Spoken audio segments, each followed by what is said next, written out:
I'm Nancy King, 36, a single mom who poured her heart into making my dad's 60th birthday unforgettable. I spent months preparing a photo album, old family pictures, handwritten notes, every moment, carefully chosen to make him smile. Our suburban Cleveland home buzzed with family and friends' laughter filling the air. I held the gift tightly, my chest tight with anticipation, waiting for the moment Dad would open it in front of everyone. But just as I set the album down on the table, a sharp ripping sound tore through the chatter. My heart dropped. I spun around and froze. My brother stood over a trash can, the album shredded at his feet. Oops. Just an accident. He sneered, his voice dripping with mockery. A few relatives burst out laughing, and my mother rushed to defend him. Oh, come on. Don't make a fuss. He didn't mean it. I stood there, fists clenched, nails digging into my palms, my face burning hot. The room fell silent except for the snickers of a few onlookers, and Dad's face bewildered and hurt. Not a single person spoke up for me. I swallowed the lump in my throat, grabbed my bag, and walked out without a word, vowing this would not be the end of it. That moment wasn't just about a ruined gift. It lit the fuse for a chain of events that would flip our family upside down. I had no idea how far my brother's betrayal would go or how I would fight back. Before I go on, I want to ask you something. What time is it, where you're watching this, and what city are you in? I'd love to know where in the world you're listening to my story from. To understand why things fell apart, let me take you back to my family.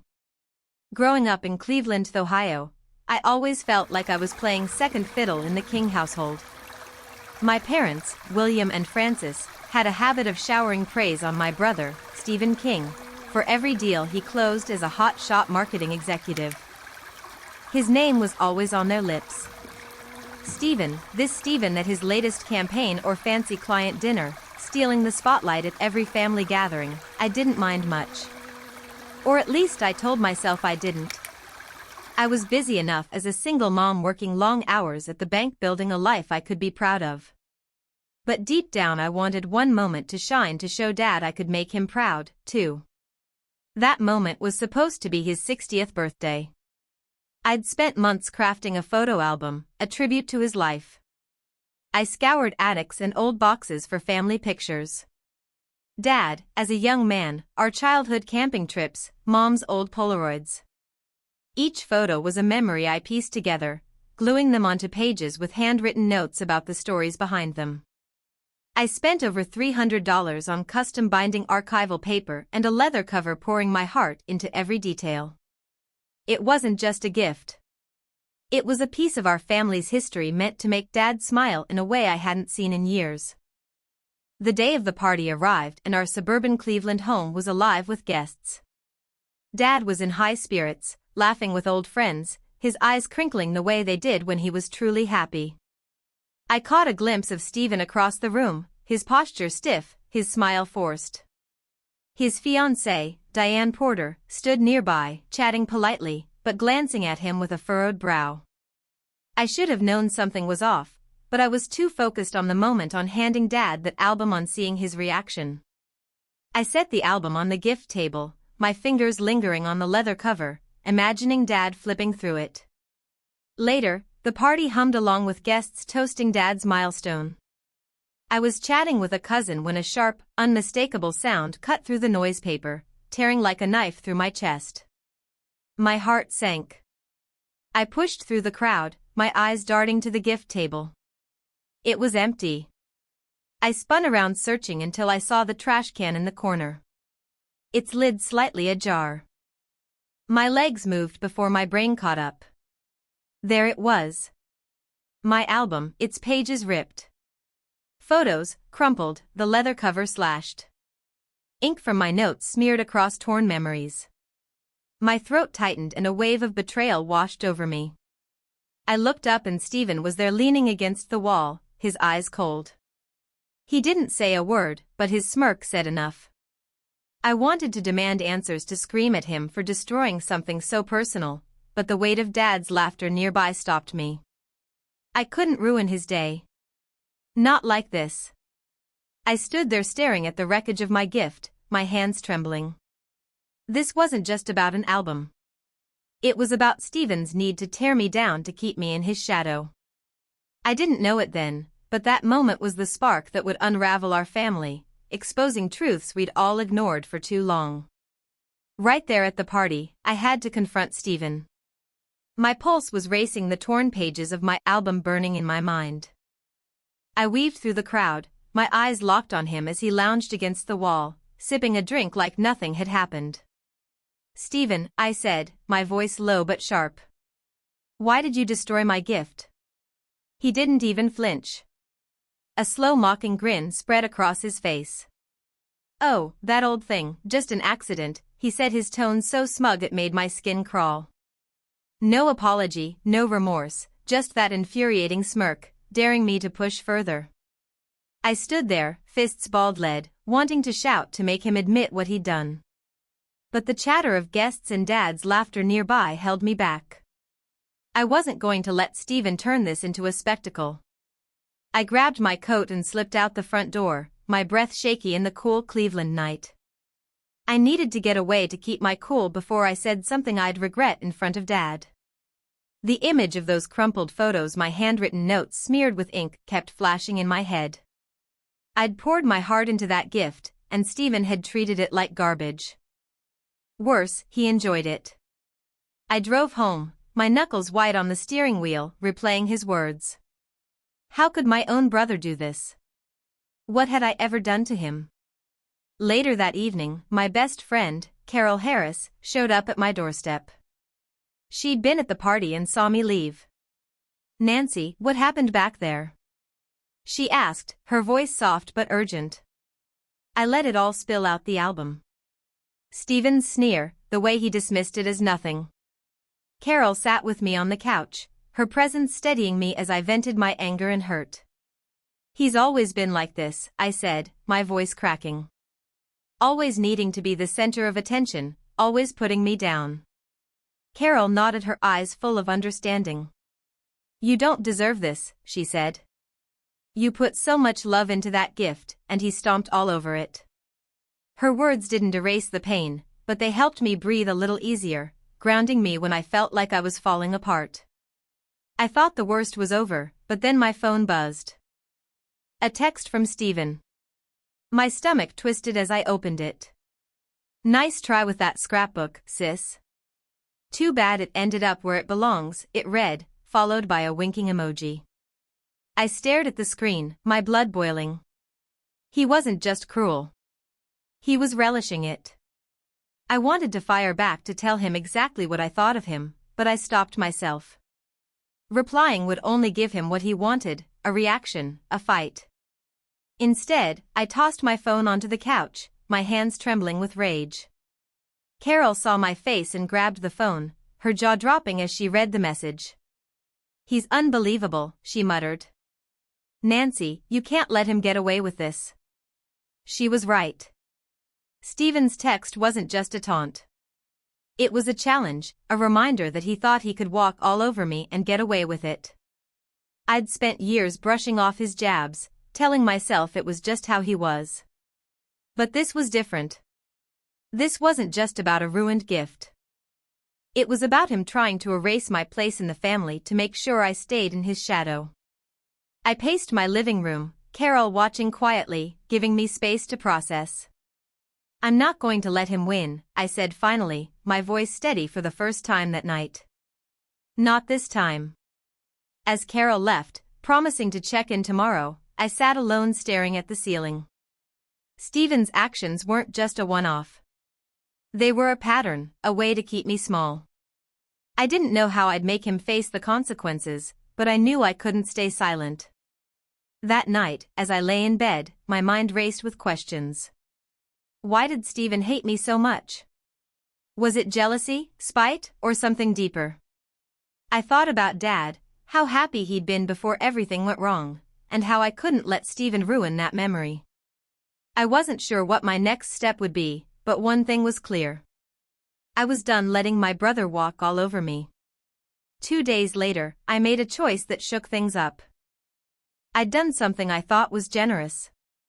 paid a $2,000 deposit for his wedding venue, a chic Italian restaurant in downtown Cleveland, as a gift to him and Diane. It was my way of showing support despite his constant need to overshadow me. But after he destroyed my album and taunted me, I was done playing nice. I picked up the phone and called the restaurant. "I'm canceling the deposit for Stephen King's wedding," I told the manager, my voice steady. "Refund it to my account." The manager hesitated, then confirmed it would be processed. I hung up, feeling a weight lift off my shoulders. Stephen didn't deserve my help. Not after what he'd done. By that afternoon, my phone was blowing up with notifications. Stephen had taken to Facebook, posting a long rant about how I was sabotaging his happiness, accusing me of being jealous and petty. "My sister can't stand to see me thrive," he wrote, painting himself as the victim. My inbox filled with messages from distant relatives and family friends. Some curious, others outright accusing me of stirring drama. I scrolled through the comments, my chest tightening. Stephen had twisted everything, making it seem like I was the one tearing our family apart. I wanted to fire back to expose his cruelty, but I knew that would only feed his narrative. Instead, I shut off my phone and tried to focus on work, but the sting of his words lingered. The next morning, Mom showed up at my house unannounced. Frances stood in my living room, her arms crossed her face, a mix of disappointment and frustration. "Nancy, why would you cancel Stephen's wedding deposit?" she asked, her tone sharp. "You know how important this is to him. You're causing so much trouble for no reason." I stared at her, stunned. I'd expected her to understand, to see how Stephen had hurt me. "Mom," I said, keeping my voice calm. "He destroyed the album I made for Dad. He mocked me for it. Why should I keep supporting him?" She shook her head, brushing off my words. "You're being selfish," she said. "You could have talked to him instead of escalating things." I felt my throat tighten, the unfairness of it all hitting me hard. Mom had always favored Stephen, but hearing her defend him now after everything cut deeper than I expected. She left without another word, leaving me alone with my thoughts. That evening, my phone rang. It was Diane. I braced myself, expecting another lecture, but her voice was soft, almost hesitant. "Nancy, I owe you an apology," she said. I froze, caught off guard. Diane explained that she'd been at the party, seen Stephen's behavior, the way he'd laughed off ruining my gift, his arrogant dismissal when I confronted him. "I thought I knew him," she said, her voice heavy.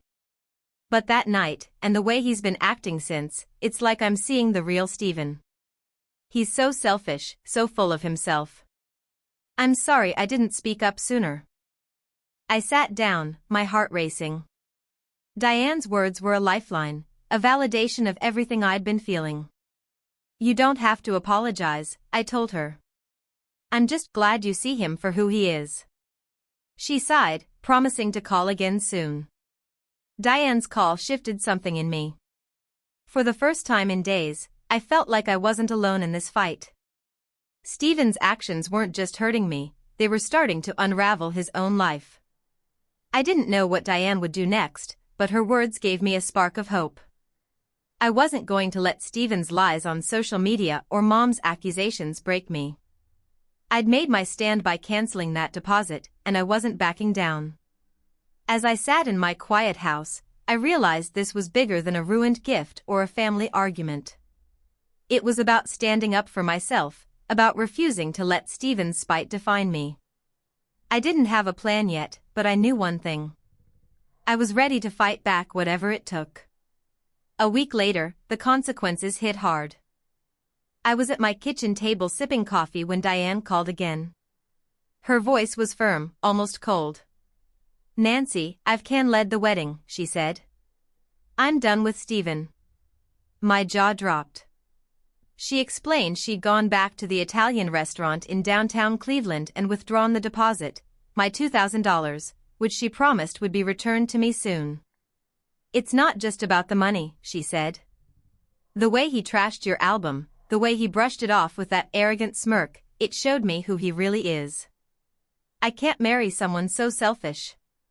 I listened, my heart pounding, a mix of relief and disbelief washing over me. Diane's decision was a bombshell, a crack in Stephen's carefully crafted image. I thanked her, my voice shaky, and hung up, still processing the news. Stephen's world was unraveling, and I hadn't even lifted a finger this time. That afternoon, my phone rang again. It was Dad. His tone was heavy, accusing. "Nancy, did you talk Diane out of the wedding?" he demanded.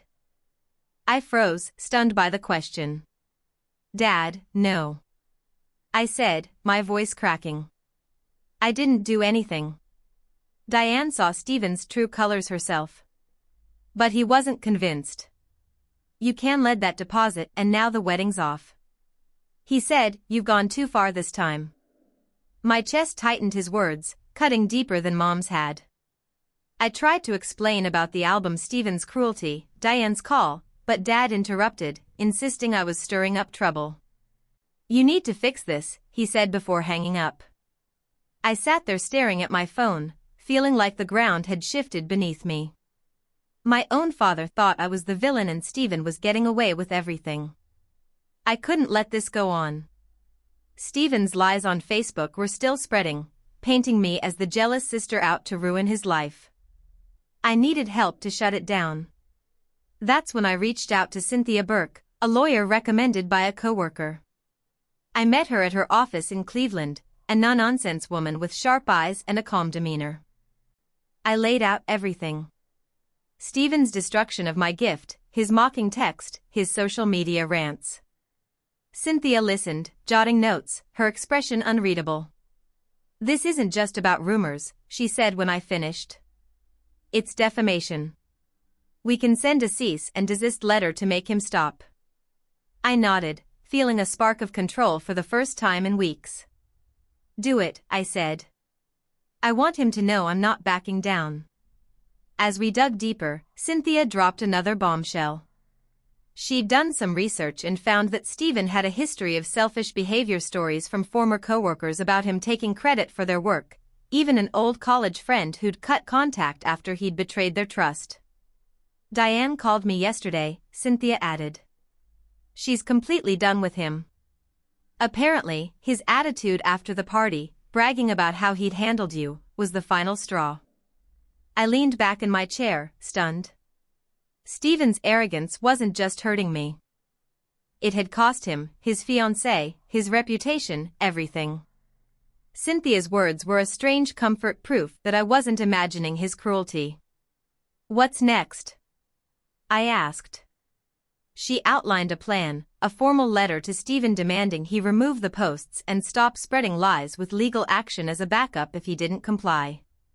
Driving home, I felt a mix of emotions: anger at Dad for blaming me, relief that Diane had seen the truth, and determination to fight back.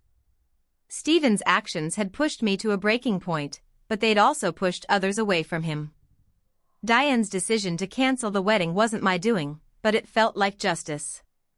Still, Dad's call noted at me. I wanted him to understand, to see Stephen for who he was, but I didn't know how to make that happen without hurting him more. For now, I had Cynthia in my corner, and that was enough to keep me going. Stephen had crossed a line, and I was ready to draw one of my own, no matter what it took. A month later, I wanted to give my dad something meaningful. The sting of Stephen's betrayal and Dad's accusations still lingered, but I refused to let those moments define us. I decided to salvage what was left of the photo album I'd made for his 60th birthday. The torn pages and crumpled photos were a painful reminder of that night, but I spent weeks carefully restoring them, reprinting photos, taping torn edges, rewriting notes. The leather cover was beyond repair, so I chose a simple new binding focusing on the memories inside. I wanted to honor Dad, to show him that our family's history meant more than one cruel act. My plan was to host a small photo exhibition at Cuyahoga Valley National Park, a place Dad loved for its quiet trails and open spaces. It felt right to share those memories somewhere he felt at peace. I couldn't do it alone, so I called Carol. She jumped in without hesitation, taking charge of the logistics, booking the park's community center, arranging tables, and printing large-format photos for display. "This is going to be perfect for your dad," she said, her voice full of enthusiasm as we sorted through images at my kitchen table. Carol kept things moving, coordinating with park staff and setting up a simple layout for the exhibit. Her organizational skills, keeping my vision on track. She didn't pry into my feelings or offer advice this time, just focused on making the event happen, which was exactly what I needed. We worked late into the night, ensuring every photo told a story. Dad's old fishing trips, our childhood summers, Mom and Dad's wedding day. Each one felt like a step toward healing. The day of the exhibition arrived and I stood at the community center, my heart racing as guests began to arrive, family, friends, neighbors, and a few of Dad's old colleagues. I'd invited Mom and Dad, but hadn't heard back, so I wasn't sure they'd come. The room filled with soft chatter as people wandered past the photos, smiling and sharing stories. Then my phone buzzed with a text from Diane. "Nancy, this is beautiful." It read, "I'm so impressed by what you've done for your dad. Thank you for reminding me what family can be." Her words hit me hard, a quiet nod to the bond we'd formed through Stephen's mess. I typed a quick reply thanking her, my chest warm with gratitude. Diane's support meant more than I could say. She'd seen the worst of my brother and still chose kindness. Halfway through the event, I saw Dad walk in his face, unreadable. Mom was beside him, her expression softer than the last time we'd spoken. I held my breath as Dad moved from photo to photo, his fingers tracing the edges of images I'd painstakingly restored.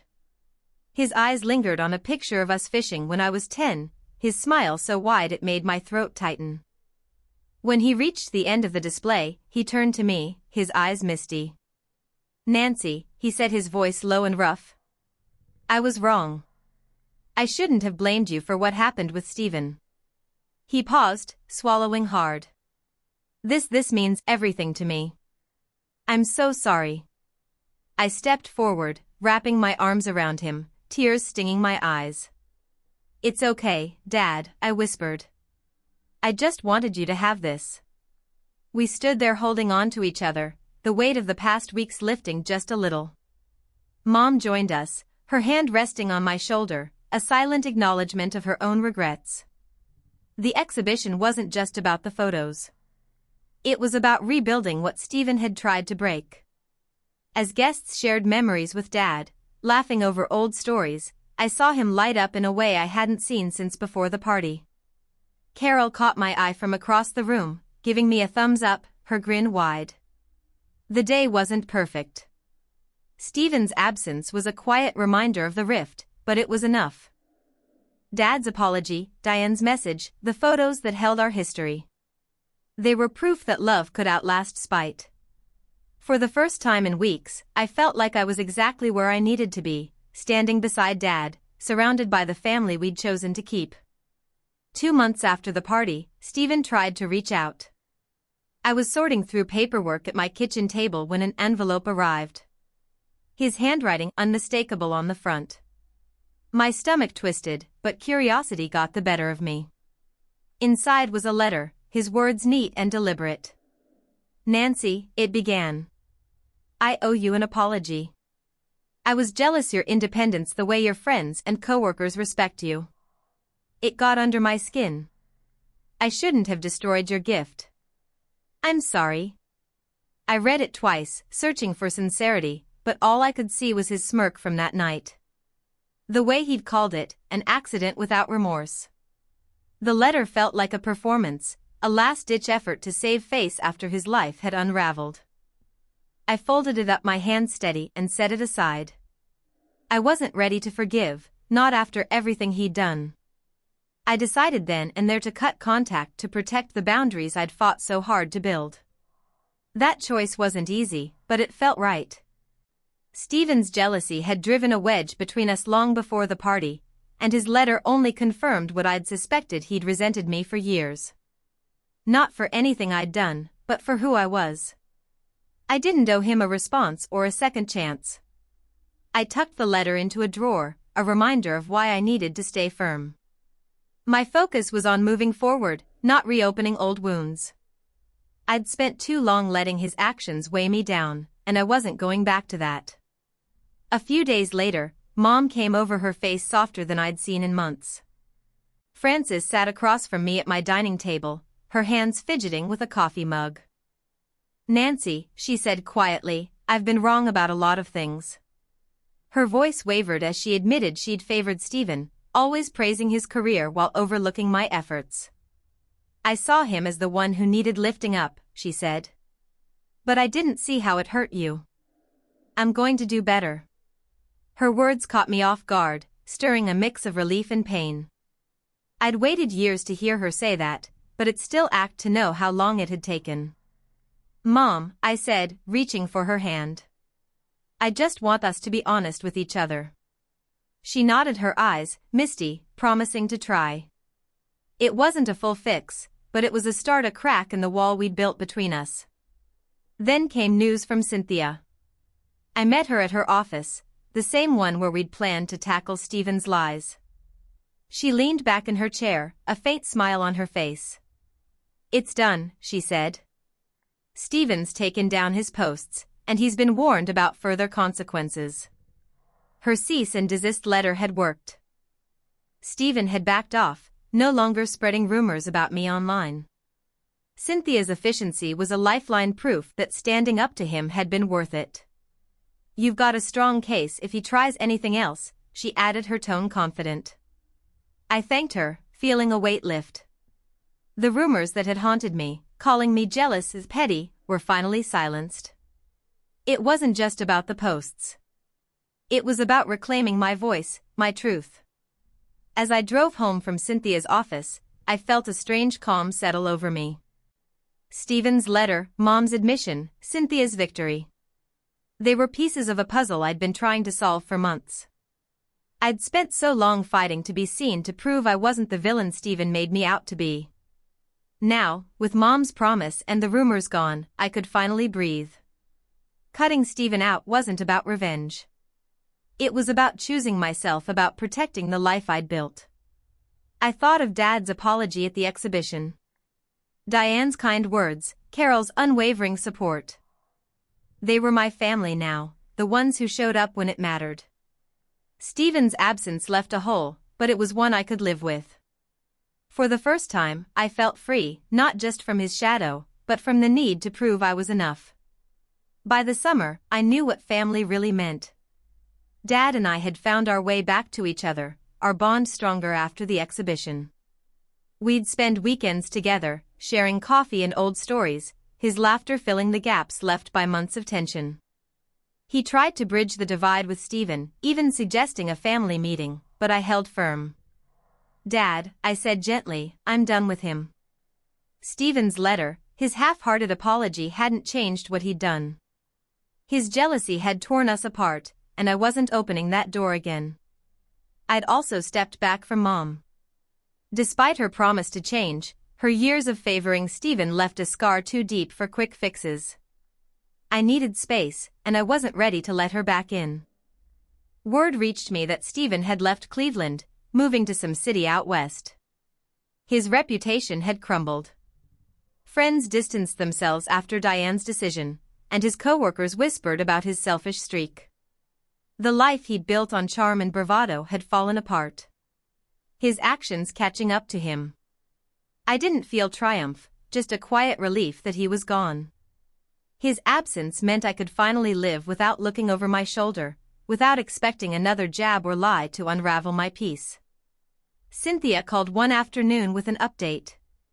"Stephen's under a legal microscope now," she said, her voice crisp. She'd secured a formal agreement, ensuring he couldn't spread more rumors or drag my name through the mud. "If he tries anything, we've got him," she added, her confidence steadying me. Cynthia's work had been a shield protecting me when I felt most exposed. Knowing Stephen's lies were legally silenced gave me a sense of closure I hadn't realized I needed. I thanked her, my gratitude deeper than words could convey. Looking back, I saw the truth about family. It wasn't about blood or shared history. It was about respect, about the people who lifted you up instead of tearing you down. Dad, Carol, Diane, even Cynthia, they'd shown me what that meant, standing by me when it mattered most. Stephen's selfishness had cost him everything. His fiancée, his family, his place in our world. His story was a warning. Actions have consequences and cruelty leaves you alone. I'd learned to choose who I let in to guard my heart without losing it. My life was fuller now, not because of who I'd cut out, but because of who I'd kept close. Thank you for listening to my story. Share your thoughts below. What would you do in my